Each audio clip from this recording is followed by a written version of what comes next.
You are not a peaceful person. We're going to talk a little bit more about that. Just kind of over you, but have a desire within you to do everything in your power to make that happen. Then step 2 is look at yourself. I'm going to give you some tools that you can use to look at yourself, examine yourself on a regular basis and say, who am I? What am I doing to contribute to this? Step 3, talk to the person involved. A lot of people spend a lot of time gossiping. None of you would ever be guilty of such things. Never. But gossip is not going to help the situation. I'll say it right to your face. But if you want to solve the conflict, you're eventually going to have to talk to the person involved.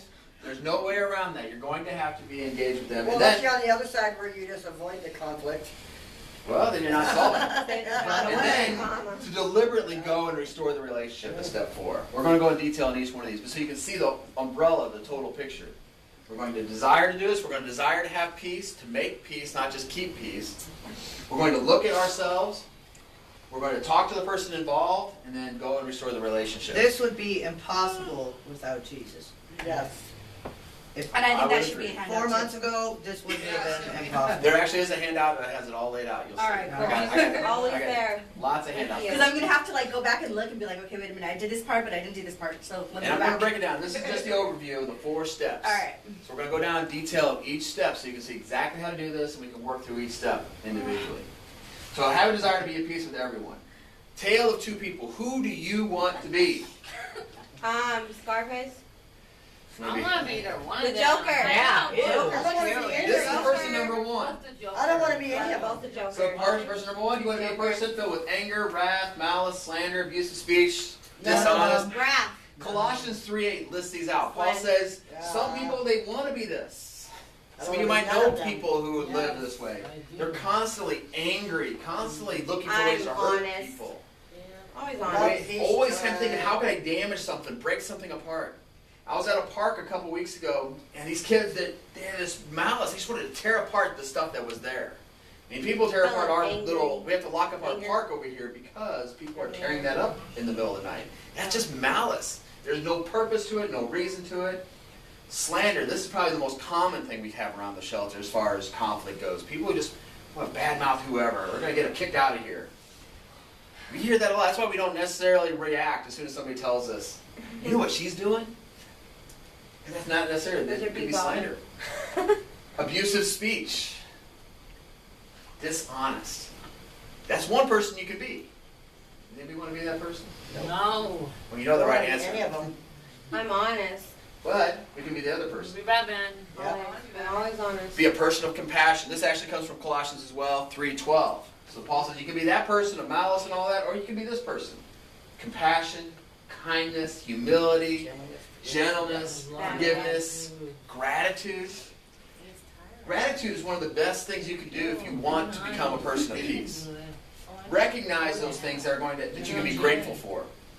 My wife put herself in this challenge last year, and I challenge you with the same challenge. Write 1,000 things you can be grateful for. Yes. Oh man, it's so easy. Oh, That that you is are yeah. or could be. Really, that's very easy. That you are grateful for. And it's interesting as going along, she got this from a book. Somebody else wrote a book about 1,000 things to be grateful for, and she thought, I'm going to try that with my life. Yeah. One another. So this was her attitude was, I should be thankful when I have big mounds of laundry because that means I have clothes. There you I should be go. grateful when there's dirty dishes because that means that we had food. I should be grateful when I have a bed to sleep on when you start to consider other countries and other places. I remember when I got back from being in Peru several years ago, I was grateful for toilet seats.